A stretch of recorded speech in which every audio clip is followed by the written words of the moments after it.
Gamecast? Well, there's GameCube and then there's Dreamcast. What you thought? Well, I said I got Gamecast, man. Damn, I can't afford it. Hello, everyone, and welcome to Gamecast. This is the third episode on May 18th. I am together, as always, with my buddies NBZ and Jake. And hello. There it is. We're here to talk to you about stuff and things. Yeah, I'm just thinking because if I just wave and say nothing, then people who listen to the audio of this will just have zero. Yeah. Anything. Oh yeah, I guess that's a good idea. Yeah, especially since Twitch is having problems with exporting to YouTube. Audio's been our way. Our second week audio is up on like iTunes and all the audio sites I've listed on like my Twitter and stuff. Not on YouTube yet. I may just put like an audio with like a static image up on there just so people could, if that's how they prefer to see things and hear things, they could do it. But I haven't yet, but soon, sure. So we've had the weekend and a week, and we probably played some stuff. Jake, did you play anything new? How was Smash? Okay, I always have fun when I play Smash. Yesterday, we had about 25 people show up, so it was pretty solid numbers. And in the actual tournament, I kind of choked, which it happens. But there is a story that I really wanted to tell you because I know you'll really enjoy it. There was myself and three of my buddies, and we played a couple games of doubles, and then we decided to play all Little Mac. Just 2v2 Little Macs. Little Mac bangs! And my buddy is like, Jake, do you even have a Little Mac? Have you ever played this character? I'm like, look, man, we're going to figure it out. Did you tell him Little Mac fucking bangs? No, but I fucking banged him. Yay! I opened that game with a KO punch on my buddy, and then my partner killed him with a KO punch, and he rage quit the game. We forgot to change it from 2-stock to 3-stock, so both of his deaths were KO punches. Brilliant. And then we decided we were going to do tag teams, so like we were obviously playing on Boxing Ring because you obviously play on Boxing Ring. And the first game was Gentleman's Rule, where if you're outside the ring, you can't fight. You actually have to be in the ring. Oh, I like that. And we had it, so obviously when you start the match, one person on each team is outside the ring. So I'm like, wait, are we just doing tag teams where like the one person has to stick out here? And obviously we did that, and I think we should have taken it a step further. That's the best way to play. If you knock your opponent into like the other side, the other person would just start beating on them, but we didn't. Unfortunately, we didn't get to finish that match because my partner was still in like winner's side of the bracket, and he had to go play his game. But that was incredibly fun, even though Little Mac still sucks. He bangs. He gets banged because he can't recover from anywhere. Oh, jeez. Dude, just stay in the middle of the map. It's not that hard. Oh, yeah. Really stay in the middle of the map. Let's just don't get thrown and don't get hit. Like, whatever. Yeah, come on. Yeah, learn how to play. But I didn't get a chance to play a whole lot this week. My computer came in, so I played the game of getting that all set up and running.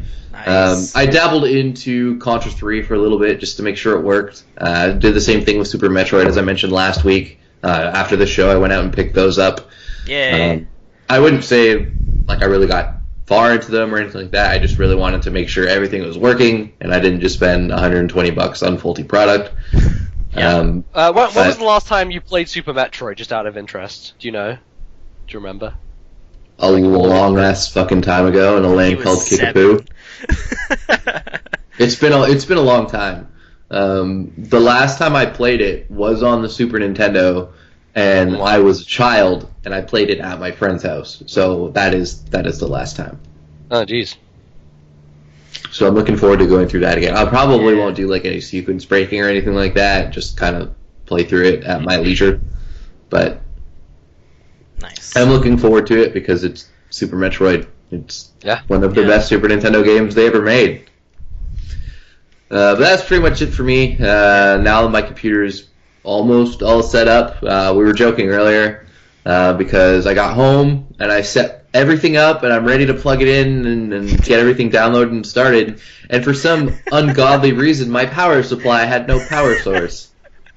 And I emailed the guy. I'm like, is this supposed to be like this? Am I not supposed to be getting power to my computer? And he's just like, I don't know why you didn't get a cord, but if you come in, we'll give you one. And I just haven't had a chance to go back and do it. Today's a holiday. I don't know if it's a holiday. What is the holiday?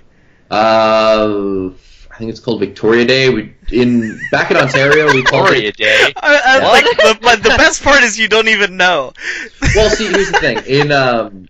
In Ontario, where I'm from, it's just known as the May 2-4 long weekend. It's basically just the first weekend. Everyone goes up to their cabins. They buy a 24 case of beer, which we call a 2-4, and they just go enjoy cabin season. Here, they just call it May long. That's weird. Wait, did you say they go enjoy cabbages? Cabins.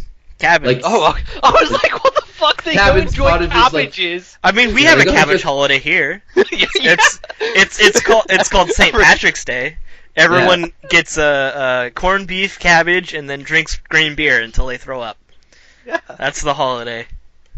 Yeah. Or you could also do it on Oktoberfest with sauerkraut. Sure, why not? Hell yeah. I love a bit of sauerkraut. But yeah, I don't actually know dye your beer sausage Victoria color. Day is a holiday. I really don't. I was never taught this, and if I was, it was so insignificant that I never remembered it. I just know that everything's closed today, so I get to hang out. And in about 12 hours, I will be playing The Witcher 3. Hey! I talk about that enough. Yeah, I'm really excited. Thankfully, it's all preloaded and ready to go. Stoked for that. Like, you don't even know. I don't know. But yeah, that's it. That's it for me. I didn't play much of it. I played put the computer together and find out why it didn't come with a power cord. Oh man. I've been playing slowly. That's why I haven't talked about it. I've been playing a little bits here and there. Metroid Fusion. Ooh, yes, son! Yes, see, I got it from... Okay, so in case you don't know, Metroid Fusion is my favorite game of all time. I did know, because I asked you what game I should be getting from the Elite Nintendo, and so you said it was your favorite game, so I was like, I'll trust him on that, and I picked it up. I haven't put a lot of time into it. It's been like, I don't know, maybe 2 hours since I got it. Right. And I got it, like, pretty straight away.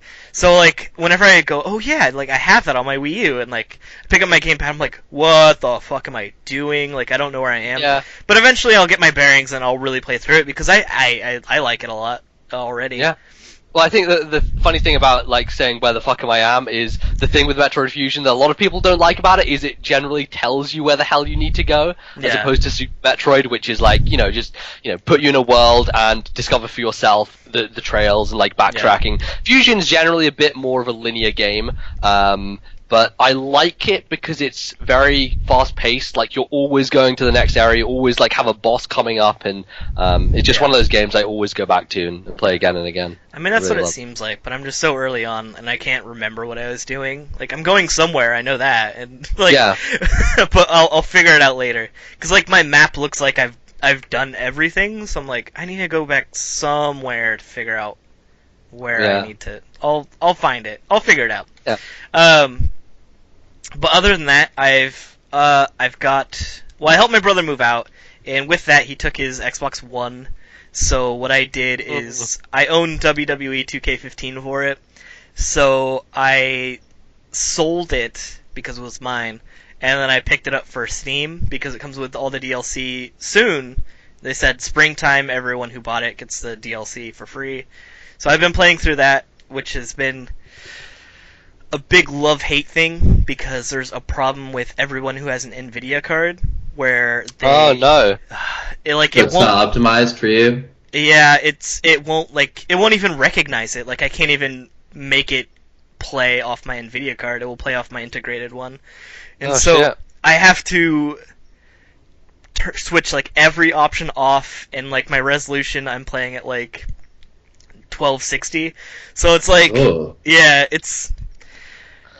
Who does the wrestling games? It's not an EA joint, is it? No, it's 2K. It's 2K, right? Yeah. Yeah, I was gonna say EA. The only fighting wrestling game they do is UFC. Right, they have that now, that license. But I mean, I know this because 3 times a week I get emails from EA saying, "Hey, you want to come test UFC?" Right. I'm like, no. Nope. No, I don't want to test UFC. No, I don't want to test hockey or soccer or basketball or even Madden. I want to test Battlefield or Battlefront. Let's go. Yeah. Just give me that.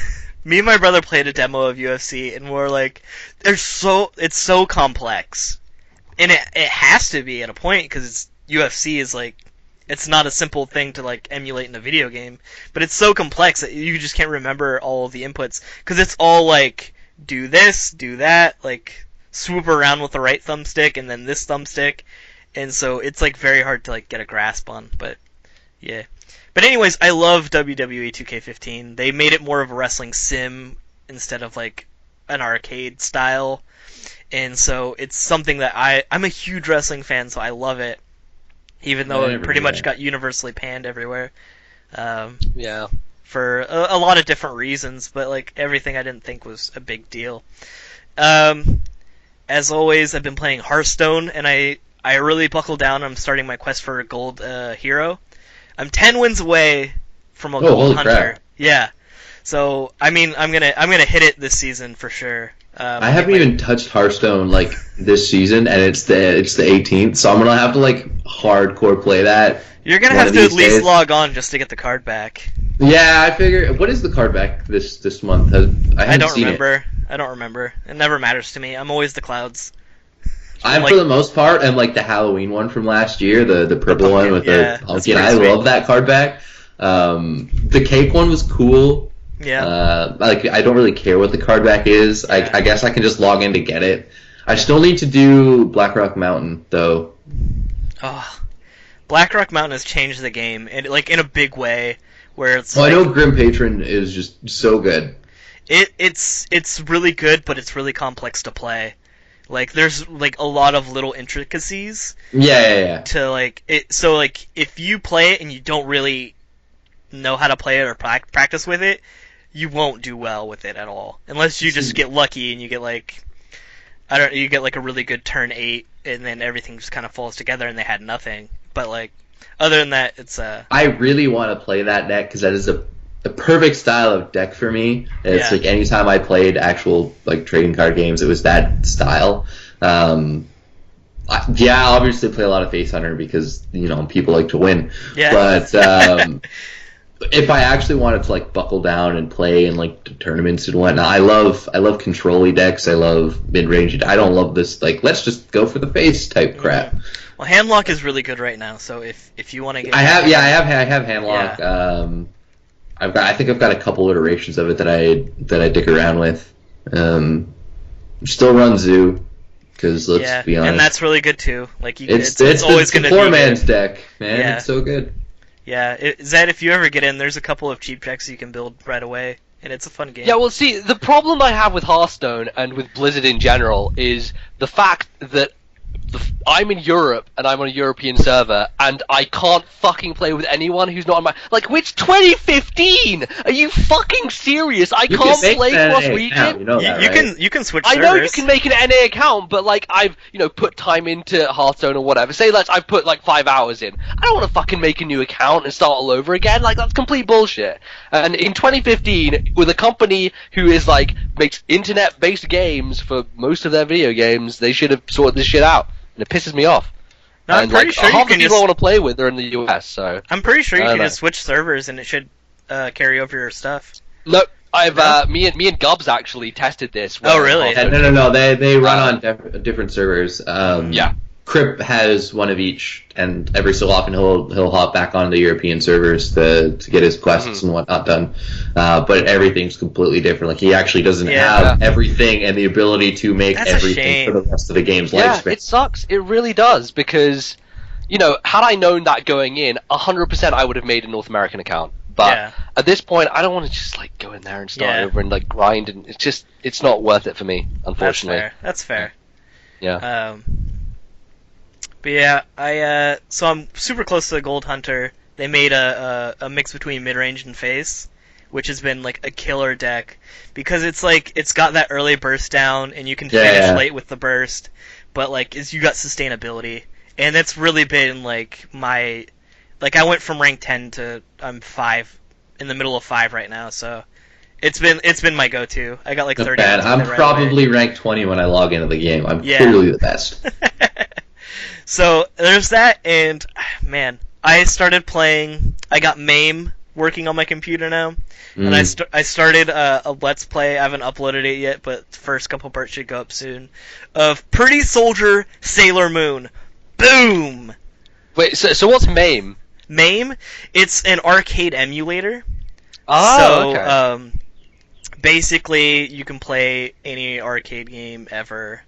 It's really cool. It's really accessible too. You can go on. It's really accessible, and the cool thing about it is, if you have the desire to have your own cabinet in your home, you can make a MAME emulator cabinet. And That's really cool. Yeah.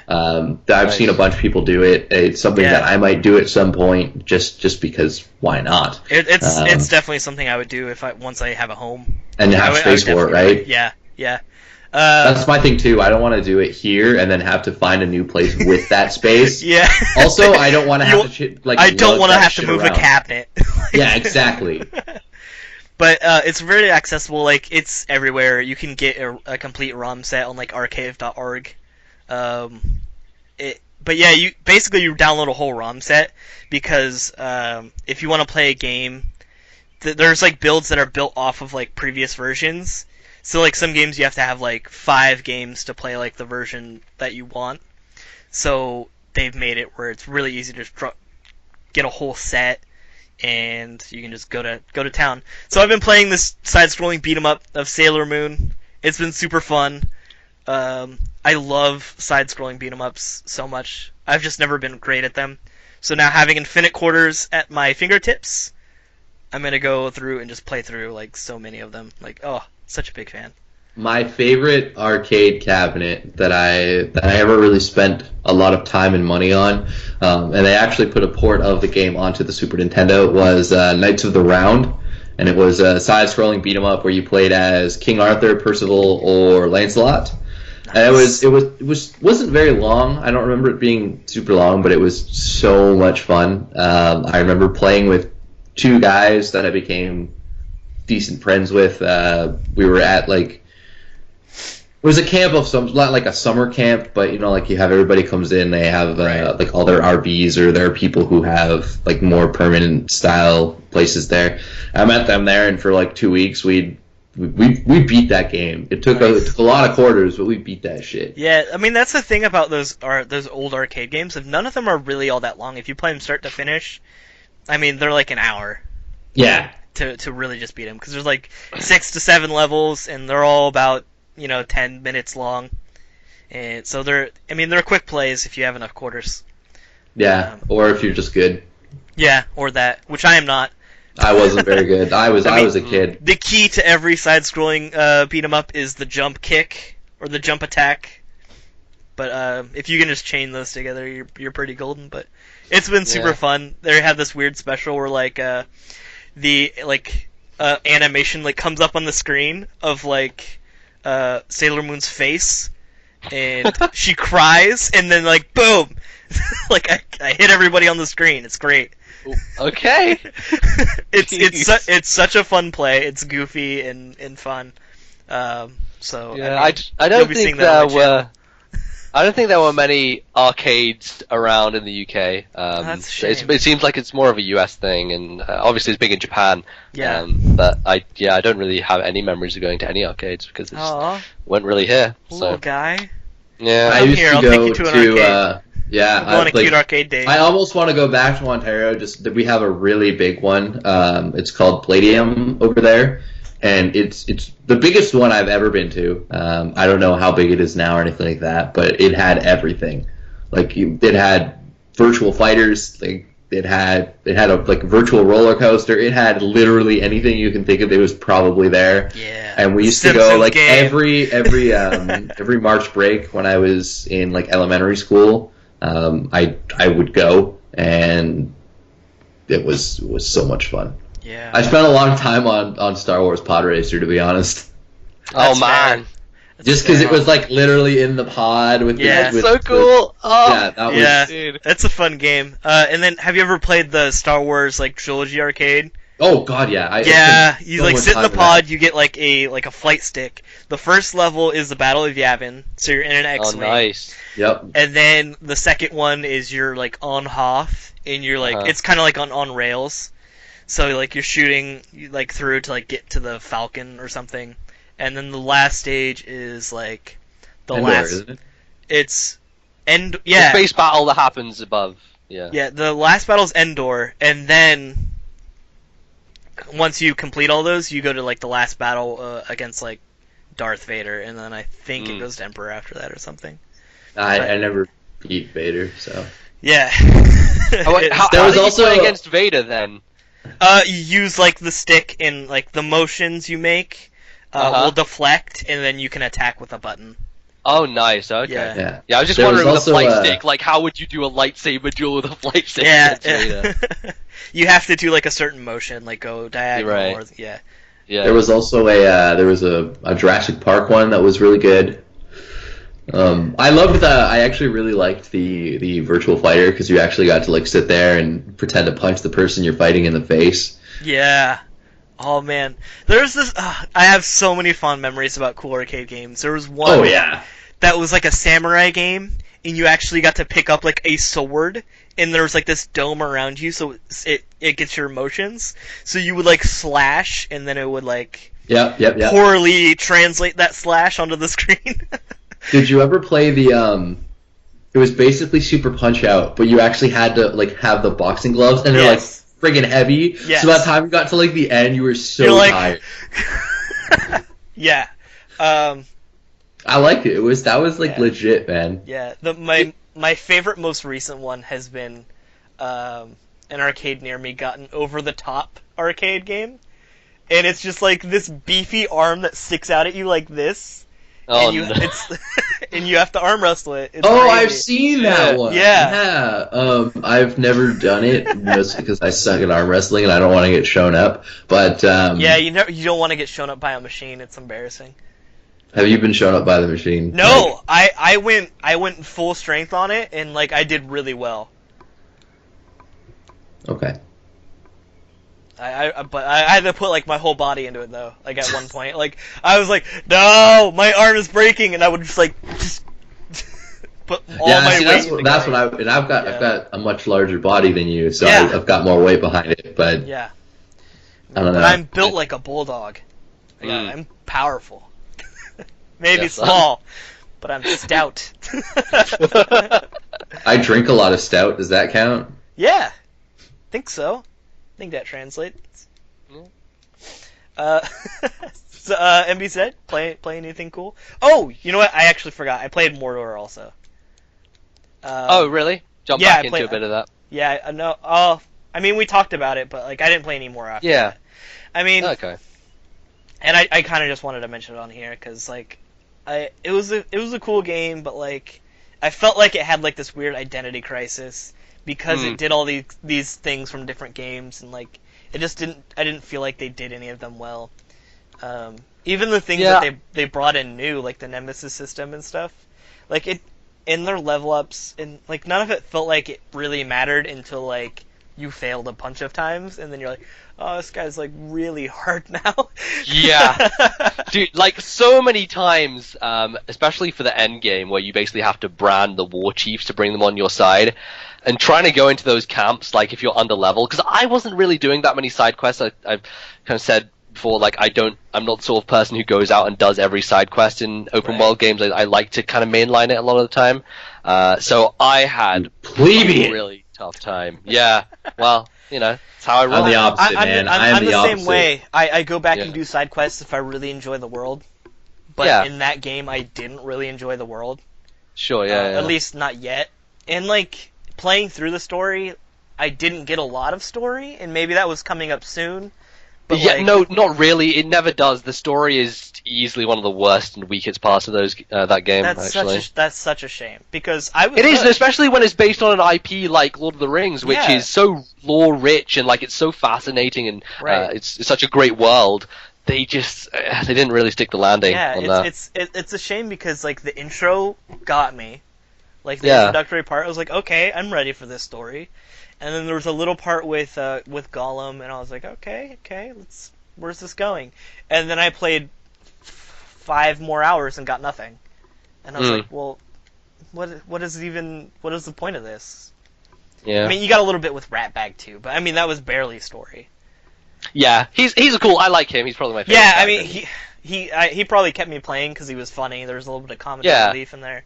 And like I was like, at least it's something. They gave me something, but like, yeah, it's just a shame. Like that game could have been really good, and I didn't think it was. I think it, like so I can't say anything. A lot of people talk about how it's like Assassin's Creed parkour with the Batman combat system. Yeah. I think the parkour is great. You said you weren't a big fan of it. Didn't like it. It seemed like it had to be way too precise. Like if I did hit a ladder straight on at it, he wouldn't climb it.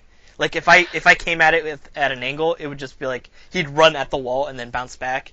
And then I have like this team of orcs chasing me. Like I don't got Urics, and I don't got time for that. Like I gotta get out of there. Like generally, I didn't feel like I needed to use the ladders because he's basically a superhuman, so he just goes up to a cliff face and jumps up it regardless. But I don't know. I mean, there's just certain parts where he couldn't or wouldn't, and like I was like, okay. This just doesn't feel right. It's not not the fact that I like Assassin's Creed and how they move, but like I would have preferred it to like how he moved in that game. Yeah. And then like they like bastardized the Batman combat system to make it very plain. It works. I mean, everyone uses that combat system because it's really good. Like it's pretty simple but hard to master, and it's very satisfying when you get a bunch of combos built up.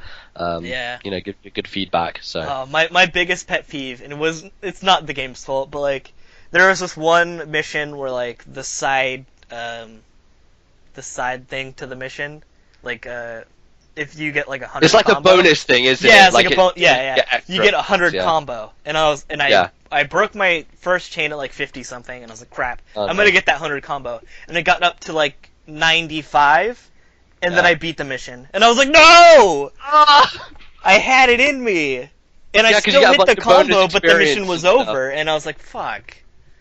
Yeah. It was a shame, but I mean that's not the game's fault. That's just how it goes. Yeah, that's how it goes sometimes. Yep. So yeah, you don't think you'll go back and finish it? Nah, I'm not going back. Never looking back at that game. See, I'll probably buy that game during the summer sale when it goes on sale and I have money to spend on it. Because it was a game that I really wanted to play, just never had the opportunity. Yeah, I mean, and if I go back, it wasn't on my account, so I'd have to start it all over again, so I'm definitely not going back. But if it were a thing where like I played it and I saved it, maybe I could go back later, but at that point I'm just not interested in it. Yeah, man, it's not for everyone. Yeah, well, what are you gonna do? Yep. Well, Zed, you, games, yes? Last week I talked about how my graphics card died and I needed a new one. So that came in, I got my 970. I'm sorry, I just remembered the sound file that Mike sent us. Cue that in, future Mike.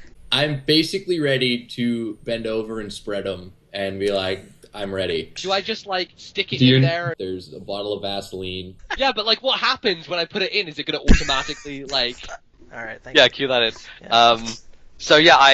I put it in and it went in and it stayed in. So that was good. The 970 did its job. Put that on a card, future Mike. Yep. So I wanted to go ahead and like play some games that kind of flexed its muscles, because before my 660 was good enough to like run stuff, but I couldn't go max settings with 60 frames per second. So I wanted to just like max shit out and go whole hog. So I downloaded Sleeping Dogs. And I got they released an HD texture pack for it. I think that might have been when they released the PS4, Xbox One versions. Yeah. Or maybe before that. But, that game looks really nice with those HD textures added. It's a super gorgeous game, and I only played like maybe half an hour of it, but I'm going to jump back into it soon. That's why I probably have played the same amount of time in that game. I got it through PlayStation Plus friggin' like a year and something ago. But unfortunately I no longer have PlayStation Plus, so like I've lost everything that I've gotten off of it, which kind of sucks, but I get the service is what it is. I'll resubscribe at some point, and then I'll go back and play it. I enjoyed it. It's definitely a lot of fun. Yeah, it's really cool. I like the setting. It's basically your kind of GTA style game, but it's in a completely different, setting than you usually would have. And I think there's a lot more focus on like melee combat, which I like. I think the combat system there is pretty good. Again, kind of Batman-ish in many ways. So yeah, I'm gonna go back to that. That one's gonna be fun. And now, similar to you, I have to ask you something. Yeah. Have you hit any points in that where you kind of have to choose, like, whether you go towards like the cop side or the triad side? Have you gotten to any of those points yet? No. I was only like the first 40 minutes, so literally just introductory missions and everything. But that sounds interesting. Is there proper choice built into it? Does it like diverge pretty well? What do you know? I didn't get much further than you.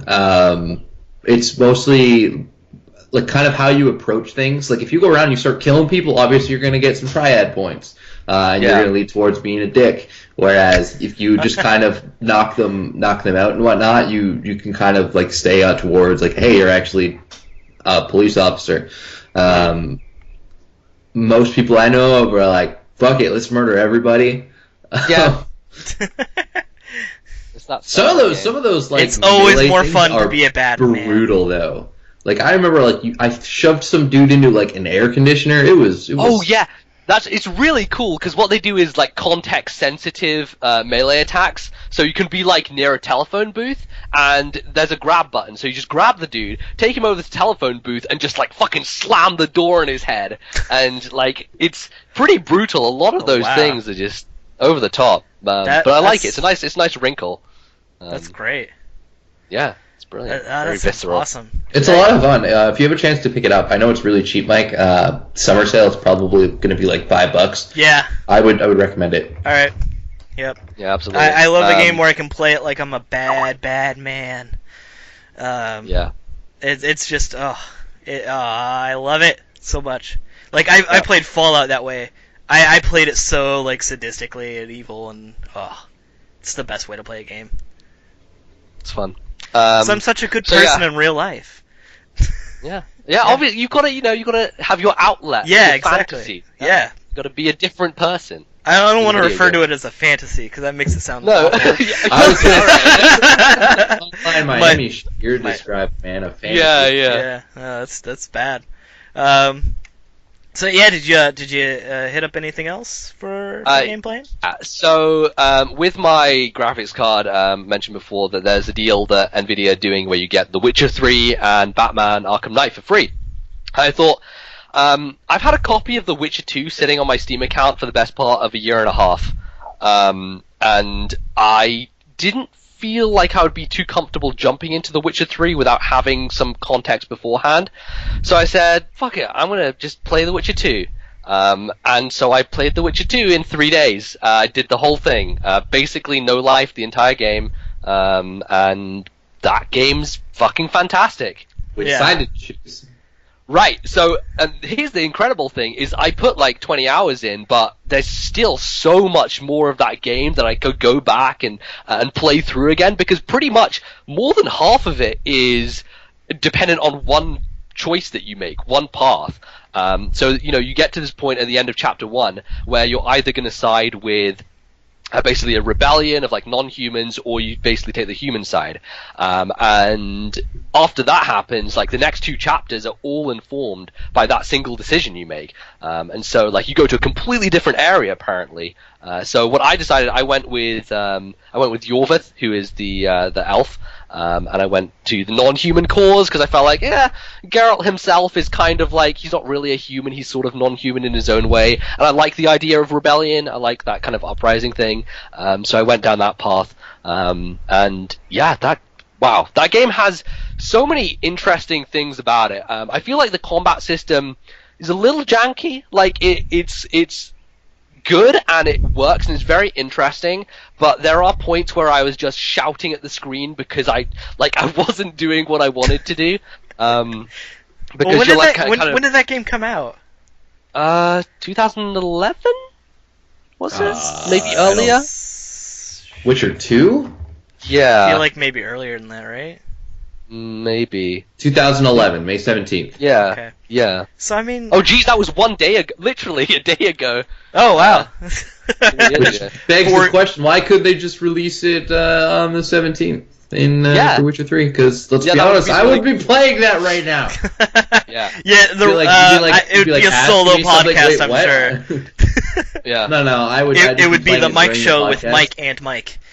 Mike and Mike in the morning. Hey man. No, I mean, Jake, I know you're a huge fan of this game. Have you played through every path? Have you gone through and done every option in The Witcher 2, or did you just play through a single run through and leave it at that? I did the human side, and I haven't finished the non-human side. Oh, really? So you've not actually finished the game? Well, not. I thought you were a big fan. Mostly, it was kind of. My laptop started to really chug along, and it wasn't really able to handle it anymore. Yeah. So it's the game that you want to experience in its full glory. Because let me tell you, for a game that came out in 2011, that shit looks better than most things coming out today. Like I'm running at 1080p 60, and fucking it's blown out the water of any PS4. I absolutely love it. Yeah. And it was just one of those things where I really wanted to finish the non-human side. It was just performance really went down the shitter. Bummer. 4-year-old laptop kind of happens. But, I might go back and finish it before I jump into Witcher 3, but probably not, just because I'm too excited for it. But I definitely want to go back and finish the non-human side and see both sides of the story. So what's the human side like? Do you know what town is it you go to? Oh, God. Do you remember? Human City, USA. Yeah, basically. Yeah, because on the non-human end, you're going to this dwarf stronghold, Bergen, and there's lots of cool stuff happening there. So there's one area where you have to go through this harpy's nest to recover some dreamstone, and fuck, that's a really tough moment in that game, and I was considering I need to find a mod to give me infinite health or something, because this shit is hard. You hit enter, type in God mode, and yes. Absolutely. There is no cow level. Yeah, yeah, that's right. yeah. But yeah, Food for thought. Show me the money. Show me the money was the best. Black Sheep Wall. Age of Empires 2 had one about Philly cheesesteaks. I don't remember exactly what the code was. Oh my god. Oh man, the start. Thank you, StarCraft. But yeah, one thing. You want to shit on Blizzard for not having the ability to change servers? They had the best cheat codes, man. Yeah, they did. The best cheat codes. Look, the days of cheat codes are dead. People just put out DLC and shit now, and that's what they do for that sort of stuff. But yeah, anyway, my quest with The Witcher 2 was also to see how many sex scenes I could get, because that's a big part of that game. All of them. All of them. You gotta go for all of them. So this actually influenced a side quest that I did. There's a side quest with an elf who's basically talking about there are people being murdered and thrown in this weird crypt area, and no one knows what's going on. And I think it's to do with a succubus basically, and so she's basically murdering people, or so he says. And so you go investigate, find things out, and you go to the succubus's lair eventually, and she's basically naked. And she's like, it wasn't me. I didn't do anything. It's that elf guy. He's trying to cover up. He was the one who actually killed all my lovers. And you gotta go sort him out. So I was like, I probably believe the elf guy did it, but I really want a sex scene with the succubus. So instead of doing that, I basically betrayed the elf dude, murdered him, and had sex with the succubus instead. Hey! In The Witcher 1. There is a scene where it's a harem, it's a whorehouse, and there's a guy who says that his sister's basically there against her will, and as the quest line unfolds, it turns out they're all vampires, and she's there not against her will. She just didn't want to have the life her brother was kind of forcing her way, and so she was turned into a vampire so she could have everlasting beauty and whatnot, and have all these people come, and they're treated really well, and you get the choice of siding with the vampires or siding with the humans. Always side with the vampires, because then you Always. basically have a gangbang with the vampires. Oh boy. And there you go. You know, Dracula had a harem. Just fun fact, he did. It's great. He did. Yeah. There was at least 3 of them in Van Helsing. Yeah, I think 3 is the number you get from the Bram Stoker book, so Yeah. I think that's pretty much the canon of Dracula. Yeah. 3 beautiful vampire girls in his harem. And the Transylvanian princess that he really wants Yeah. to sacrifice to basically make it so werewolves can never betray him. Yeah. Fucking lichens.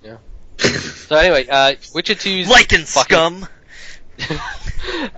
Witcher 2 is a fucking fantastic game. I'm not sure if you own it on Steam or anything, Fizz, but you could probably get that real Now- cheap too. Again, summer sale. It's always on the Yeah. on the sales. I Yeah, think it's currently on sale for the Humble Bundle Spring Sale, so... Right, I might- yeah. Oh, like the actual the humble store sales. Yes, Yeah, yes, they have they have a spring sale going on. So I think it's on sale there for pretty cheap. Might pick it up.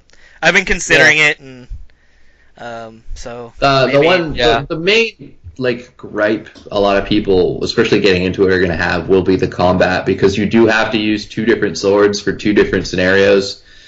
Huh. And Actually, I didn't struggle with that so much. I think it's kind of obvious where you have to use your silver sword versus your other. no, but I mean, you do have to get into the mindset of I have to not just use one weapon all the time. Right, you have to make sure you're crafting stuff to keep Yeah. up and make sure you're strong enough. Sure, that is a big deal. And I think there's a lot of kind of clutter when it comes to the crafting system and alchemy. It doesn't do a great job of explaining that stuff. You do get lost in the weeds. And I did struggle the early outset, and especially I think the UI is it's real clunky. I've seen The Witcher 3, and it looks like they've cleaned that up quite a bit, so that seems like a much smoother experience. But trying to put weapons in and just get the map is terrible. Just the map that you have in your menu is fucking it's nice and artistic, but in a game where you need to rely on the map a lot, artistic isn't what I want. I want functional, and so that kind of was a bit of a pain. And there are a couple of stealth sections that the game does which it doesn't pull off too well. So there's definitely Do you have the choice to go in like Rambo? Not really. If you try, then it basically brings up a cutscene of him just getting hit by 3 arrows and he dies instantly, which is unfortunate. Bummer. But I'm really glad that I played it now, and it was kind of a last minute decision because I started it literally 4 days ago. And I remember every day I would see, oh, your friend is playing The Witcher 2. I literally, I played it for 6-7 hours straight, a couple days in a row. That was the way that I got through it, and I've got loads of time free right now, so it's fuck it, what else am I going to do? But yeah, Play I wanted to amazing get... games. There it Yes, is. yeah, absolutely. So now, and I'm really glad that I did, because now I know all the characters. I'm excited to see Triss again. I'm excited to see what happens with Dandelion, what all that stuff's happening. So it's gonna be good. And I love Dandelion. He's great. I love because the first time that narration kicks in, I'm like, who the fuck is this? It's so different to what the opening has been so far, and then you meet him in chapter 1, and it all makes sense. But he's great. He's a great character. He's in the original too. Yeah. It seems like a lot of people just carry through Triss as well. I really like her. I think she's a really great character. Really great character. She's a great character. Yeah, she's a great character. She does have a lot of character. It's coincidental that she's also very character filled in other ways. So, yeah. Right on. Anything else from you? No, not really. That's about it. I basically just sat down with my PC and played The Witcher, and that was it. Nice. So, yeah. Well, I thought that since our first 2 episodes were kind of filled majorly with these 2 Kickstarters, that we could kind of check up on them. Yooka-Laylee and Bloodstained are both well over $2 million donated. Yooka-Laylee's up over $2.5 million, and Bloodstained's on its way. And Yooka-Laylee is at £2.5 million, right? Right. No. Which is 3. No. It's $2.5 million USD. Okay. Is it? Yeah. They're at 1.6 million pounds.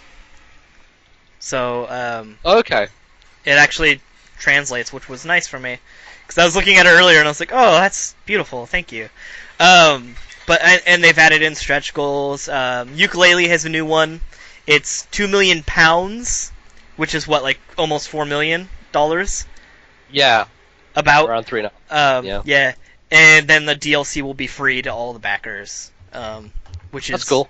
Yeah, very cool. That's a big stretch. I wonder if they'll get there. Yeah, the thing with Kickstarters like these is they tend to have those couple of days where they explode, and then they kind of just like roll along very, very slowly until the last couple of days when they then get another burst for people who are just like, let's get in the ground floor just before this ends. Yeah. So I expect that to happen with both of these probably. Yeah, I think that's probably true. You got the initial, like, everybody's like, oh, fuck yeah.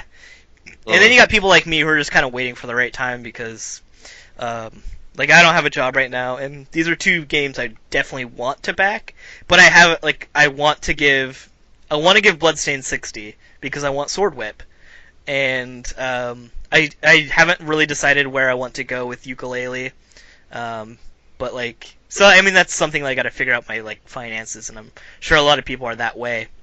Yeah. And then Bloodstained has added in a new stretch goal. They've funded like their speedrun mode and new boss rush mode, retro level, and now they have one called classic mode, which I'm curious what that may be. Maybe it's some sort of like 8-bit playthrough of it or something. Yeah, well, so that's what it sounds like, right? Well, what I heard is that they wanted, I'm not sure if this is this specific thing, but they wanted to do a part of an area in the game which was just basically the sprites of an 8-bit game. So you just, when you went from one room to the other, it would just basically change. Well, I think they've hit that, because they've hit a goal. Oh, that was a different stretch goal, was it? Let me see. They hit the goal that says retro level, so I assume that's what that is. Yeah, that's the retro level. So they've added a new one after that. For for $2.5 million, that is classic mode. So, and they haven't really. It doesn't look like they said exactly what that is, but could be interesting. Could be, yeah. I like classic things. I was thinking about it earlier. I was like, man, I will play so many like regular Nintendo games just because they have the classic feel. Like, I'll give anything a shot. It's got 2 buttons. Let's go. Why not? Let's give it a shot. Let's give it a whirl. So it seems interesting. Cool. Yeah. You guys got anything do you want Yooka-Laylee, Bloodstained, or? Yeah, I mean, you probably said as much as that can be said, but. Yeah, I've said everything I can really think to say on both of those, the 2 times that we've brought them up. Yeah. All right. So, this week I have come up with a discussion topic because we were very news light.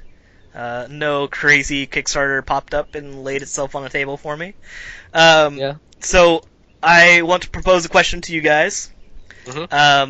Because I met a guy who bought Duke Nukem Forever at launch. Oh dear. For $60 and expected it to be a good game. Oh. So I wanted to ask you guys, was there a game that you bought at launch that was just a total letdown for you? Yeah, I have a big one, and it is Metroid Other M. So, before that game came out, I was fucking beside myself with excitedness, because, like, the trailers looked awesome, like, everything that they had shown was, like, for all intents and purposes, it was going to be this new, fresh take on Metroid, and it was going to be just, like, a rad game. Right. And I got it on launch day, and, boy, that game controls like a piece of garbage. Fucking hell. I mean, at the time, like, the stuff with the voice acting and the cutscenes wasn't really bothering me because, at that point, like, as a Nintendo fan, I hadn't played many other games outside of the Nintendo sphere, and so I didn't have much experience of, like, cutscenes and voice acting in video games, because Nintendo never fucking does that anyway. Yeah. So it wasn't something that I was kind of hit by until I played Uncharted 1 and 2 on my PS3, and then after Which is I all played those cutscenes and oh yeah, voiceover, absolutely, like that's the so whole well game. done. And I went back to Other M, and I'm like, wow, this really is laughable. This really is just the worst. It's so like monotone, and it's so it makes Samus not feel like this badass that she has been built up as over the years. She just suddenly turns into this crybaby, and it kind of ruins her character in a lot of ways. That's a shame. Metroid Other M is it's I think it's really just interesting to look at because it is this weird thing that they did with the series, but I just think they should leave that behind and go back to what Metroid was good at, which is not what they did with it. Unfortunate as that may be. That's fair. That's it reminds me of a thing that I wanted to bring up earlier, and maybe I'll just bring it up now. When you talk about how they turned Samus into like this crybaby character, and it's a shame. I watched yesterday. I went to the movies and I saw Mad Max. Yeah. And that movie was so refreshing. It was like, here is a guide to how to write a woman character. To several women characters. And everyone's been saying that. Everyone's been saying, like, Hollywood, take a fucking look at Mad Max and what they're doing with female characters. Like, I seriously want every filmmaker to see this movie and take something away from it. Because they did it so right. And the fact is, like, they didn't make it like some sap movie that everyone doesn't like and just, oh, here's women being cool. It's like they made like an action movie, and they made it well, they made it right, and they empowered women at the same time, and it was like perfect. It was so perfect about that. And like, whereas they could have it's like men in general are so afraid of like being demasculized. Right, yeah. And it didn't do that at all. It just elevated. It's the whole point of like the feminism movement is to elevate everyone to the equal level, not to bring anyone down, just to elevate. Right. So it was so beautiful. Like I can't say enough about it. Like me and my girlfriend, we talked about Mad Max longer than the movie was last night. Wow. Yeah. Jeez. It is incredible. It was that in depth. It was a good film on top of all that. Like it's I did not expect all of that from a fucking Mad Max movie. It really wasn't on my radar until people started talking about it. Like I thought, it's probably some action movie which I could probably skip.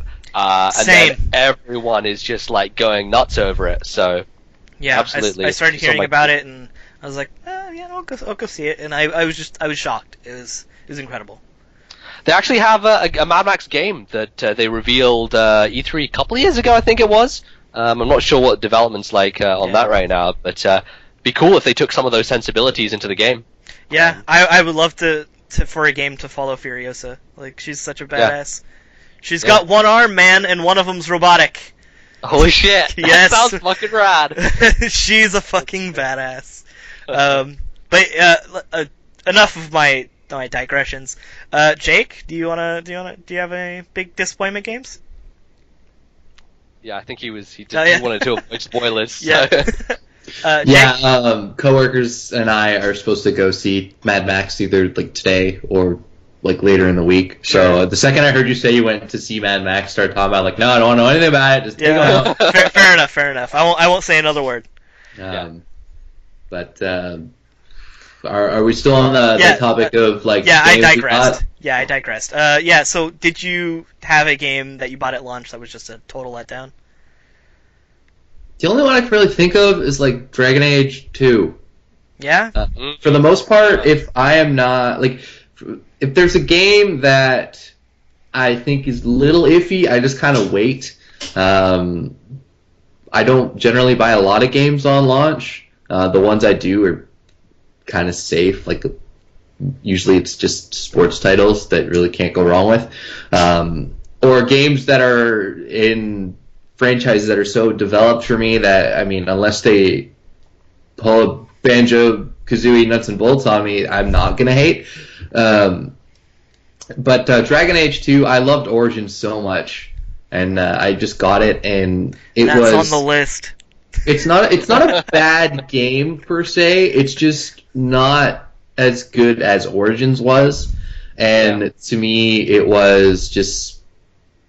I played through it mostly because I had to go through it. I eventually want to go through Inquisition as well, but I have to probably get it on PS3 just so I can keep all of my data from 1 and 2. Although I do own the Ultimate Edition on Steam because I think it was on sale for like $2 at one point. Nice. So that's pretty much it. Like I said, for the most part, games that come out on launch that I don't think I'll like, I won't buy. Mm-hmm. Kind of save yourself from it. Yeah, exactly. Like I've mentioned the Evolve thing in the past, where I have friends who bought it and that they don't play it, and right. And you just kind of knew that's. I mean, I knew that was going to happen well before that game was launched, sure. But you look at a price point, and it's basically what is the price point and how many hours you get. For me, it's I hopefully get around 1 hour for every $2 that I spent. So if I pay $60 on a game, I want to get 30 plus hours of enjoyment out of it. If I don't get that, my money is not well spent. That's why the Humble Bundle is so good. That's why Steam sales are so good. If I paid $20 for Shadow of Mordor, I'll play that game for 10 hours. Boom, done. Enjoyment's gone. I've made my money out of it. That's kind of how I look at it. So for me to buy a $60 game, I'm always hesitant to do that.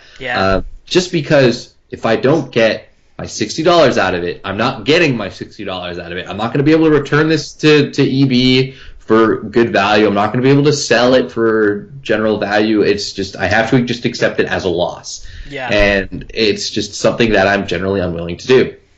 Yeah, I think the problem. Sorry. No, go right ahead. No, I was just going to say that I think there's the problem perhaps being, over in North America is that when games launch at that price, generally you can't find it for much cheaper, like it's going to stick there.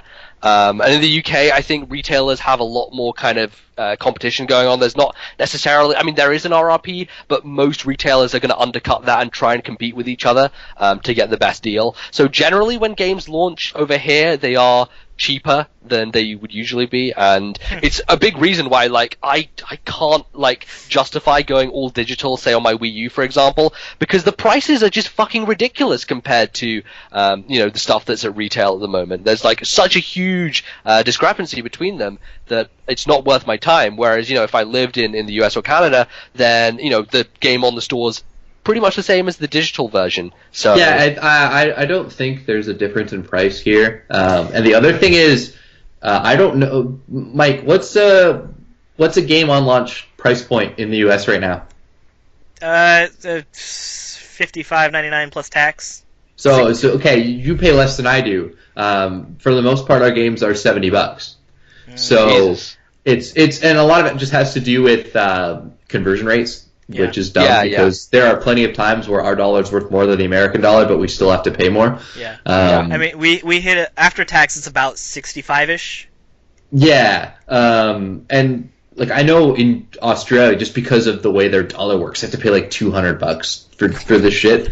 But it's just it's still comparable because their minimum wage is so retardedly high compared to ours. Right. But yeah, it's just, especially for that much, to pay $70, I just, don't have the money to just whip out for a new game. Nintendo, I think, is generally better.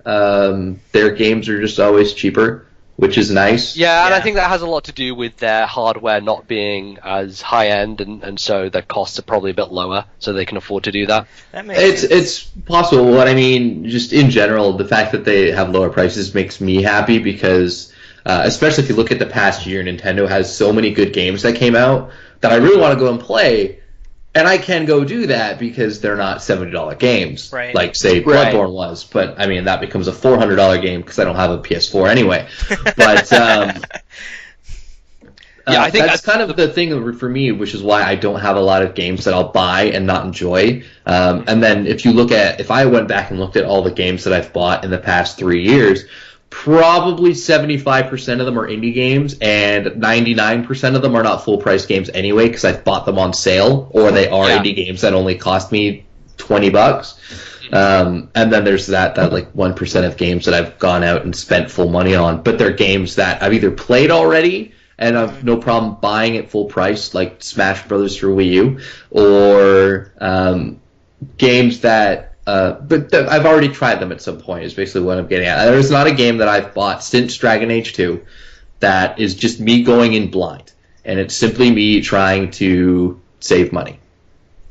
Yep. Well, see, the other thing about Nintendo games is they may start cheaper than other games from other publishers, but they sustain their price longer. They will hold their value. You will not see, like, very rarely will you see a sale on a Nintendo game, because they're kind of evergreen titles. Like, they'll just continue to sell, and so they just keep them at that price point. Whereas Shadow of Mordor starts out more expensive, but within a couple of months it's going to be super cheap. So it's all about kind of playing the waiting game with that. Yeah, it's mostly just a lot of that is community appreciation. Well, not actually appreciation of Nintendo, but value appreciation.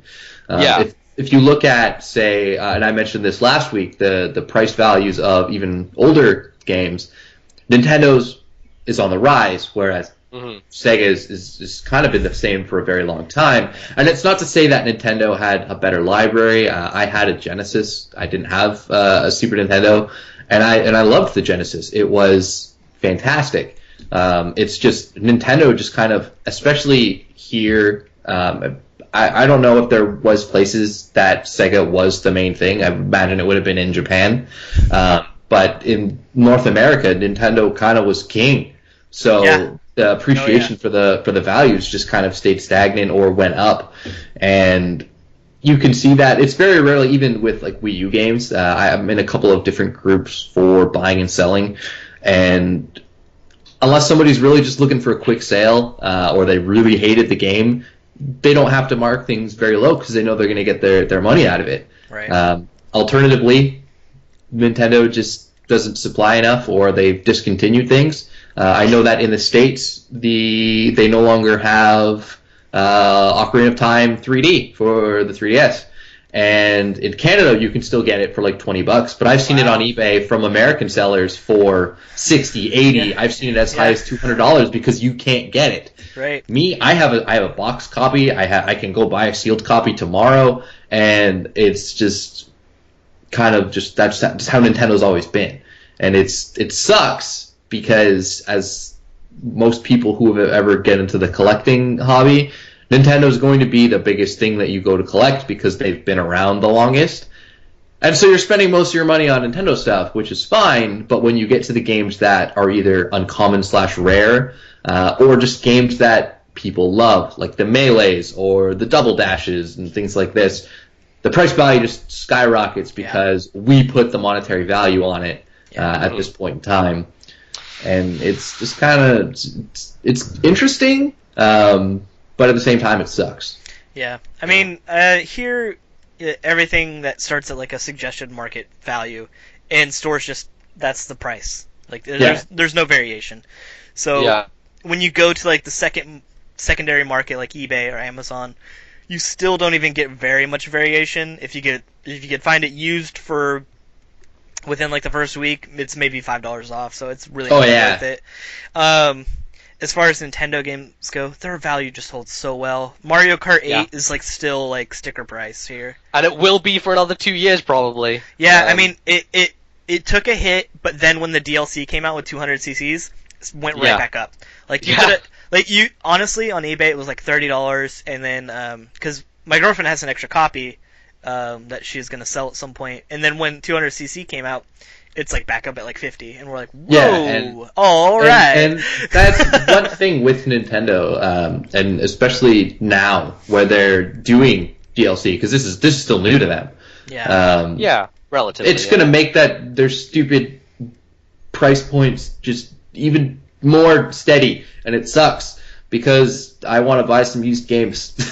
But thankfully my Wii U came with Mario Kart 8, so I didn't have to go out and spend more money on it. But yeah, as you said, when 200cc came out, and if they do another big update, or when Smash Brothers does the next big update, when like Lucas comes out, if for whatever reason somebody's selling it for $30-$40, they'll be like, no, I'm going to sell this for another $10. I'll sell it for less than retail because I want to sell it, but I can up my price because now there's an immediate interest in these games again, because Nintendo did 200cc. Nintendo added Lucas. It's just, damn it, Nintendo, why are you learning, but not learning how to supply enough amiibos? I think they know exactly what they're doing with Amiibo. Yeah. I think they know exactly what they're doing. Unfortunate as that may be. Actually, no, they're not doing exactly what they're not doing exactly what they need to do with that. They've actually come out and said they fucked up. And here, they actually had a lower amount than they were supposed to because there were like strikes on the shipping docks, so not all of the crates were able to be shipped out. So that had a problem around here as well. Yeah. I'm not sure I believe them though, because Nintendo are known. They're known for this bullshit in the sense that, you know, when the Wii was just hitting its stride and people could just find them nowhere, it's that kind of mentality where if you see one in the wild, you will buy it without a second thought, you know? And it's the same thing with Amiibo. If you see it, you're going to buy it. So I kind of question, like, if there had been enough Amiibo in the market from the outset, would it have become this craze that it now is? Because it's kind of that mentality of rarity. The problem, they sent out a shit ton of the quote-unquote common ones. I can go into any store and I can pick up a Luigi, a Pikachu, a Mario. Peach. For a ton of, like, almost like Yoshi's, Peaches, etc. I don't think Nintendo, quote, knew what they were doing with, say, the Marths or the Wii Fits or all the rare ones, because they've lost so much money to scalpers. And, absolutely. Like, don't get me wrong, the Amiibo, like, the craze is fantastic. Good on you, Nintendo. I don't fall into it, mostly because of the way the market kind of came into place. But I appreciate what they've done. It's just, they did definitely needed to increase the supply, especially on certain Amiibos, to kind of stop people from making 1,000+% profit on their product. Right. I mean, they've always done a really good job about keeping demand. So, I mean, maybe they messed up a little, but, I mean, they're still coming out so well on this. Oh, yeah, no, like, they're still coming out, and if you look at Amiibos like Marth, they're doing other versions, the Mario Party 10 versions that came out. Right. Like, I understand, say, Gold Mario, Silver Mario, kind of, they should be rare. They were only for certain things. But at the same time, you do, especially now that you've realized that there are people who are picking up so many of your product and selling them for $200, or because I've seen them sell for $200. I don't know what total prices are for them. They do need to keep that in mind because they could make a ton more money. Yeah. Yeah. Because, I mean, like, it's crazy how inflated there are. I haven't seen the more expensive ones, like, because the only other one I'm really interested in having is just because I like the character as Little Mac, and it's like $75. Like, not doing that. No, like, that's the thing. I won't pay my more. My other outlet is to order it from Japan, get a Japanese version for like $25, and like still I'm like, I was kind of sort of regretting the fact that I walked into a game store and saw 3 Little Macs and just didn't bat an eyelid and didn't like buy anything there, because that's the thing though. I could have been a fucking scalper and I could have made a bunch of money, but I would have. I don't know if I would have done that. I don't know. Because I see that kind of. it. I always see that kind of stuff and I go, that's an opportunity for profit for me, and I always take that. So I would have 3 Little Macs. Those are mine now. But see, the reason that I wouldn't, I mean, especially with Amiibos, is just I don't know the Amiibo market well enough to assume that just because there's only 2 in my store, that doesn't mean there's not going to be more, or maybe it's there's a common one that just there's only a couple left, right? I don't have the time or the care to. What'd you say, Mike? That's why I have a smartphone. I have a smartphone. I just don't have data. Look it up on eBay, man. Don't have data. Oh well, fuck. Data. Hope they have Wi-Fi. I mean, most places have Wi-Fi, which is why I don't have data. Also, Canadian cell phone prices are absolutely retarded, but that's neither here nor there. The other thing is, since we're talking about Amiibos, my buddy told me a story yesterday. We went to to grab some food after our tournament, and he was talking about how when he went the first time to buy amiibos, he got there was Pikachu, there was Villager, there was Wii Fit Trainer, and there was Marth. Which one do you think he picked up? Oh, Pikachu. Absolutely. Fucking idiot. Actually, no. He picked up Wii Fit Trainer and then returned it for the Pikachu because he thought the Pikachu looked cooler. No, that's even worse. He felt so bad afterwards. Oh my god.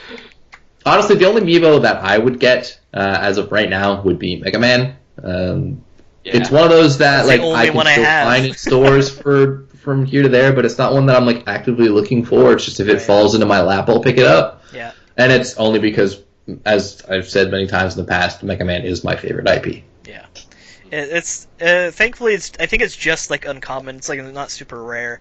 So if you really wanted to go pick one up like in a secondary market, if you can't find it, it's like $20. It's not that much. And it's one of those things where like like I said, I'm in multiple groups and people will post pictures from various EB stores and be like, this store at this location has this many of whatever amiibo. Yeah, so I could go to a number of stores to pick it up. It's just I would just have to have it fall into my lap, and I won't pay more than 14 or whatever the price tag is on it. That's fair. I don't care about the amiibos that much. So you're back on topic. No, there was just one thing that I wanted to make kind of a pseudo prediction because Nintendo actually announced their E3 plans recently. They're bringing back the Nintendo World Championship. Right. That is the best. We should have talked about that. Like that should have been on our list of things to talk about. Yeah, let's talk about it. Well, anyway, best promotional video ever. It was great. Reggie. It's Mega 64 who did it. They did the same one. Well, they didn't do the same. They did their video for this announcement last year as well, where Reggie was like a robot. That was great too. I really like those guys' stuff, and I like Nintendo's kind of continued just ridiculousness as a company in all their kind of directs and everything. But obviously, like as a collector, Jake, you know well about the Nintendo World Championship cartridge, the gold cartridge, which is stupidly rare and ridiculous, and I have no doubt never gonna get one. All right, I have no doubt that Nintendo, for the winner of this World Championship, is going to be a unique amiibo. It is going to be a rare amiibo that will never be printed again, and is going to be Gold Little Mac. It's going to be crazy. I almost guarantee it's gonna be Gold Reggie. They're gonna turn Reggie into. Oh man! It's gonna be Gold Doc. Yeah. The Little Max trainer. Never mind. Yeah, I know. But that would make me happy. That would absolutely. I mean, that would immediately make me never get into amiibos because it's like I could never finish the collection anyway. Yeah. And it's like I'm not paying $30,000 for an amiibo. Like, don't get me wrong, the price tag on the gold cartridge for the Nintendo World Championship, it's where it should be. Yeah. I have no problem with it, but I've just accepted the fact that I'm never gonna own it. Yeah, right. Fantastic. So I did some research for myself because I couldn't think of like a game I really got burned on. Because I'm a lot like Jake, where I don't often get launch games. Look, man, I'm Dutch. I'm a cheap bastard. Okay. Yeah, same, honestly. The biggest one that almost happened was my brother saved me from it. I almost bought Shaq Fu at launch for $60. Oh man! Look, man, I would have bought Shaq Fu at $60. That game is so bad. It's the Pug of video games. It's so bad. It's awesome. Like I almost did it. And my brother like flat out would not let me. Like we were together and like Toys R Us was down the street and he's all, I am not letting you buy this game. Like you cannot get it. And I got so mad and upset. I like cried about it. I was like, but like now like thank you, big brother. But yeah. Don't act like you don't want that game. I would like to play it for free eventually. I still have never played it, but I mean, you can get it pretty damn cheap. I'm sure, but yeah. But anyways, I wrote some things down that just really disappointed me, and probably the two biggest ones would be Twilight Princess. I never finished it because I got so mad. Wow. What? I love that game. I'm Unless sure I it's the Wii great. version, in which I had so much fun playing that game on the Wii until I turned into a dog, and I was like, why? Why am I a dog? Okay. Now here's the thing. I know it gets completely better agree with after this. that. I'm not a huge fan of the dog, but I've only played that game, and I will only play that game on the GameCube because it is a far superior version. That's probably. Besides the fact that the thing with the Wii was they had to flip everything around because Link's left-handed, but you really couldn't do the Wii. Like, are you gonna make everybody use the Wiimote left-handed, or are you just gonna make it so Link's right-handed? Obviously, they did the latter. Sure. But no, on the GameCube, even the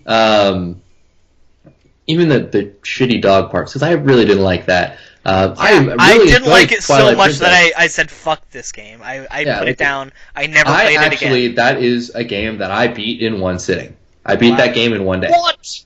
Yeah. Are you serious? How long did that take? Dude, that shit's ridiculously long. I think it took me 16 to 18 hours to beat it. Jesus. Holy shit. Like, I didn't 100% You literally of just anything. woke up one day and was like, I'm gonna play this game and beat it. Well, I was I was staying with a guy at the time, and he had it, and he got stuck on the fire temple. I'm like, here, let me take a go at it, and I went through it, breezed through it. I'm like, this game's kind of fun, and so the next day I just started my own file, and I beat it that day. That's crazy. That's Wow. so insane. I didn't unlock all the sword techniques. I didn't get all the hard detail. I literally just kind of breezed through it. Yeah. Right, mainlined it, yeah. Yeah, and it is. And let me think right now. I think it's number 3 on my list of Zelda games. What are the top 2? Link to the Past, Majora's Mask. Mm. No, it's number 4 because I have Wind Waker above it. So it's Wind Waker, Twilight Princess, and then I have Ocarina of Time. I bought Wind Waker HD a couple weeks ago because it was there, and I didn't think I'd see it again in a store, so I went for it. Yeah. And it was Dude, used that too, game so I is was so like, good. alright, I'll just get it. Because I've never played it before, and I was like, this is a game I'll play eventually. And I was just afraid that I wouldn't see it again, so I just bought it. I don't think I've had a problem finding the game. The Wii U, absolutely. But that was a game I was actually really confused that they decided to make a HD remake for. I love the game. Even the GameCube one still looks great. Yeah. It does, and I think that's part of the reason why they wanted to, because it looked great initially, so adding an HD polish to it makes I it look understand that it phenomenal. probably wasn't that difficult to up it into HD. Yeah, and that's the thing with Wind Waker, it doesn't really have textures, everything's kind of the colors are kind of easy, and it just looks good as it is, you don't need to do too much. Yeah, so upgrading on it. as the process I understood, it's just when it came out, it was why is this game of all games being re-released in HD? It's kind of like the Final Fantasy people love it. And oh yeah, no. There's a new market, so. But then you just initially, if you think of a game that you want to see them redo in HD, if you make a poll, I think 90% of that poll is probably going to say Ocarina of Time. And I understand that you're going to have to rebuild that game from the ground up. It's just the Final Fantasy VII kind of argument. Yeah. Why are other games getting priority over the generally accepted as the favorites? Well, I mean, I don't have a problem with it. I love Wind Waker. It was just when I saw it was interesting. Yeah, it's just that because they already did Ocarina for the 3DS, and I don't think that there is a point to making an HD remake of it now. Look, you try and tell me that they can't announce Ocarina of Time HD at E3 this year, and then it won't sell millions and millions of fucking copies. There's tons of I bet if they do it, it will be not the next system they do. No, maybe the one after that. Come out anytime soon. But I'm just saying, if that it got announced, it would still sell buttloads. Right. And the other one that I would just wanted to say also that was a big letdown for me. I'm trying to get him back, but I'm a big fan of the Force Unleashed series, right? I bought Bought number 2? I bought number 2 at launch at midnight, the special edition, so I spent $100 on it or whatever it was. And the first night, and the big shortcoming of the first game is that it was just short. It's quite literally was just short. And the second game is shorter. Yeah, I know, but I didn't know that. And the DLC sucks. And I was like, there's no way that they're going to make this game shorter. They have to, they know how to fix it. Whatever. So I played it at midnight for about 4 hours. And I was like, oh, I'm so into this game. I love it. Like, the controls were better. Everything was just better. And then, like, the next day I woke up and I was talking to my friend and he had beat it already. And he's like, oh, where are you? I was like, oh, yeah, I'm on Camino. And he's like, oh, that's the last level. I was like, do I go back a third time? 'Cause, what? Let me try and get Zed back. I'm gonna do a recall.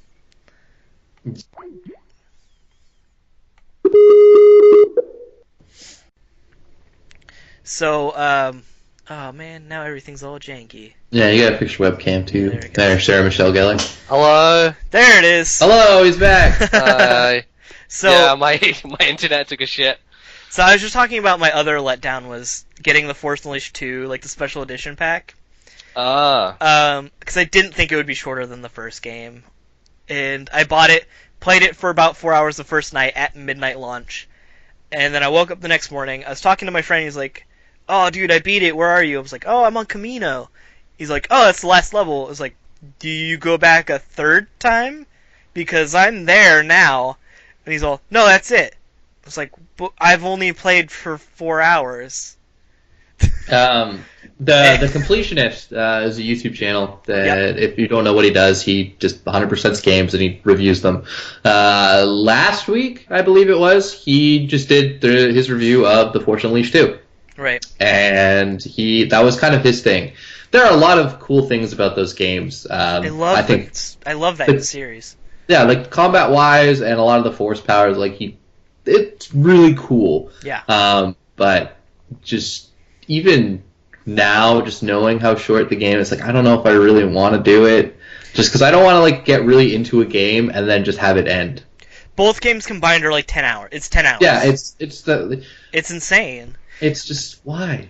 And the thing is, the second game, they did all this hype for it too. I don't know if you remember, they did all this hype, oh, light side, dark side. Here's Yoda. Here's Boba Fett. Whoa. There's so much hype behind it. And they did all this stuff to, fix the combat, which was, a little bit bad, but still fun in the first game. And they've tightened it up, made it better, made, your lock-ons to, using the Force better.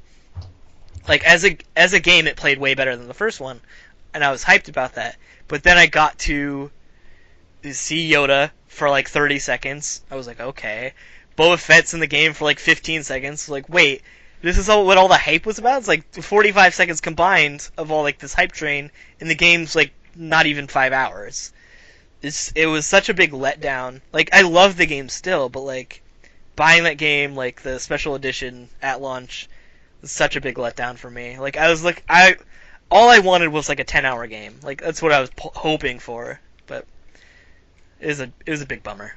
Now, just because you're mentioning special editions and it triggers some pains in the heart, was there, and this is a question for both, has there ever been a special edition, collector's edition, whatever, of a game that you wish you had picked up and didn't? Oh. Ooh. That's such a big question. And while you think about it, I'll give you mine. And it's Ni no Kuni. And that was a game that was actually a game that I would have bought on launch, that I was really excited for. It looked really fun, looked really cool. And I had an opportunity to pick up I think it was called the Witch Edition, and it was the big box, it had the plush and all this cool stuff. And I didn't. And I've regretted it ever since. And it's not just because I haven't had a chance to play the game yet. It's actually a game that I really would love to play. And I'm actually really sad that I didn't get a chance to buy it during the flash sale that was this weekend. It was $5 on PlayStation Store. My paycheck is still in my wallet, as you know. You already know about that story. Yeah. Anyway, it's a game that I really hope to pick up, but I don't know why I was so enthralled with that game as a special edition, The only other one I've ever really contemplated getting was Skyrim. And the second I realized, like, look, there's some cool stuff in there, but I don't care about it as much. But now, like, the special edition for Ni no Kuni is like $400 or $200. Like, I could probably get it for $200 if I'm lucky. But it's just, damn, man, that's the one that I really wanted and I didn't, and it still hurts to this day. Yeah. And it hurts Nub so much that he's gone. Oh man. Well, let me. I'll recall him. Give me like 30 seconds, and we'll see if we can figure this out. We'll be right back. I'm gonna put up a be right back screen. Yay! All right, I'll give him a call, and then we'll see what happens, or we'll see what happens first.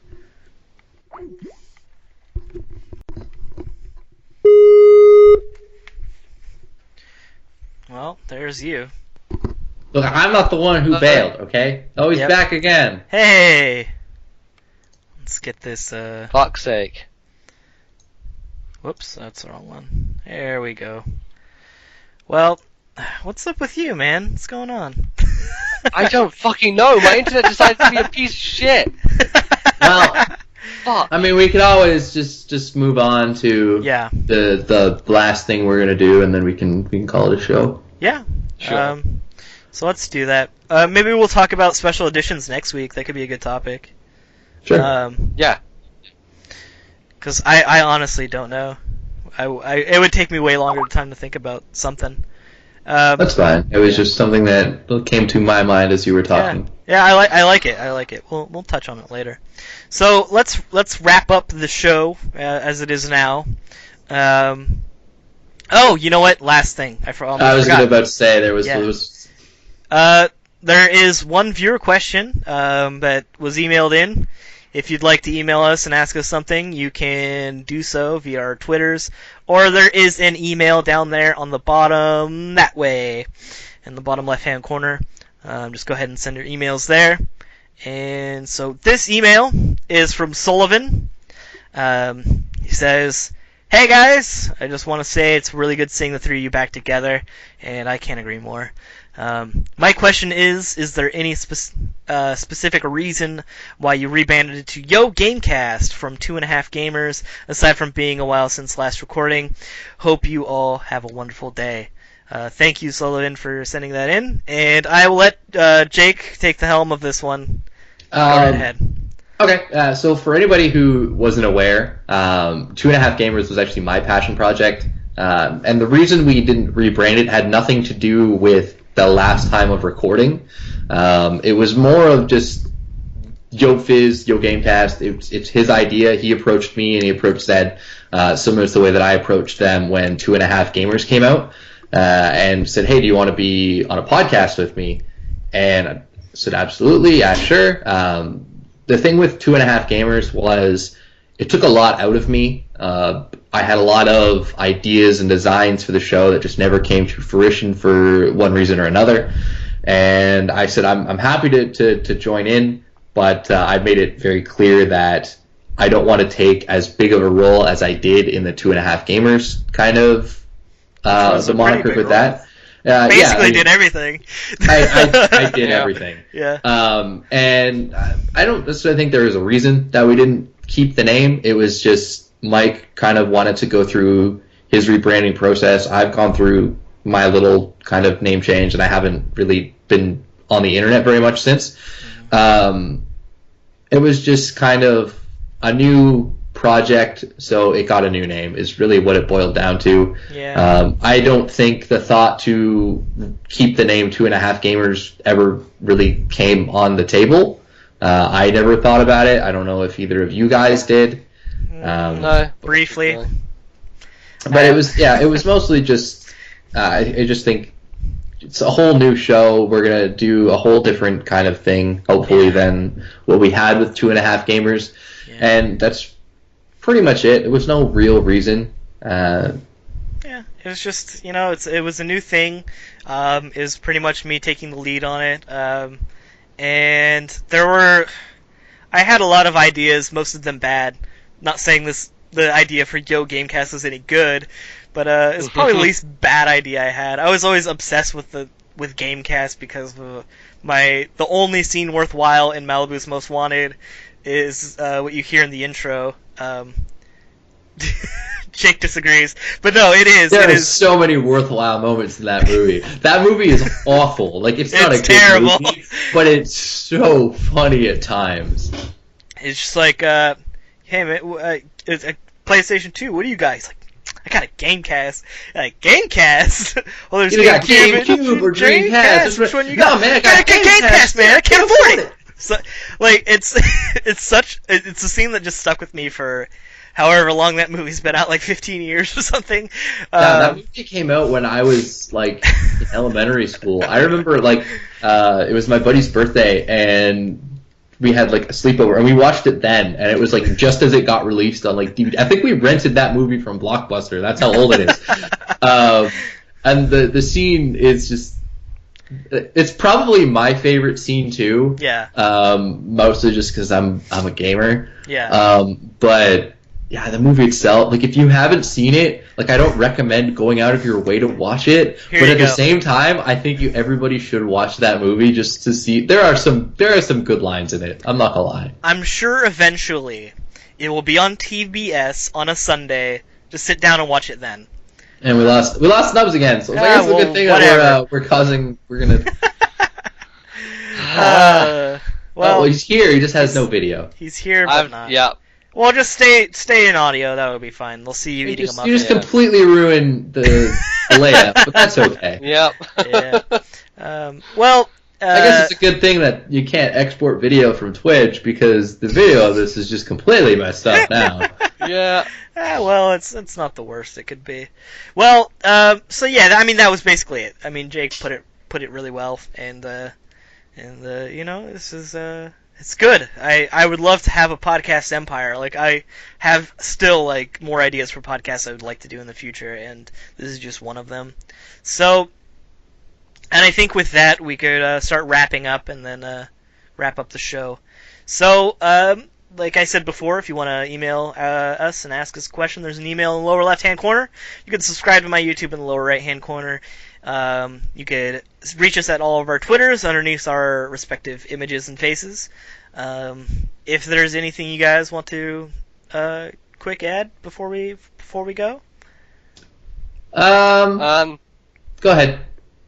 No, well, I mean, apologies for not being able to talk much last, 15 minutes. My internet has just become a slideshow. But yeah, you can listen to my other podcast, This Nintendo Life. It's on iTunes. Oh, that's right. That came out today, right? It comes out on Mondays on iTunes and Wednesday for the YouTube version. So great. Yeah, so I adore NBZ's podcast. I highly recommend it. It's my second favorite. This would be my favorite. Absolutely. Jake, any last words? No, just typical shameless plugs. If you want to follow me on Twitter, it's below my face. It's Enigma SSB. This week will probably be. Like I said, I kind of set my PC up. I'm probably going to get into working towards my own personal stream. It's the same as my Twitter and whatnot, so if you want to ever see it, just follow me on Twitter and I'll let you know if and when I go live. And that's pretty much it. I don't do anything on YouTube at the moment, so just, basically. If you sub to me on YouTube, you'll start to see some Marvel Ultimate Alliance, and you'll see Pretty Soldier Sailor Moon, some gameplay of that coming soon. And with that, the Yo Gamecast bids you farewell. I hope you've been thoroughly entertained. Yay! And if not, suck it. Yay!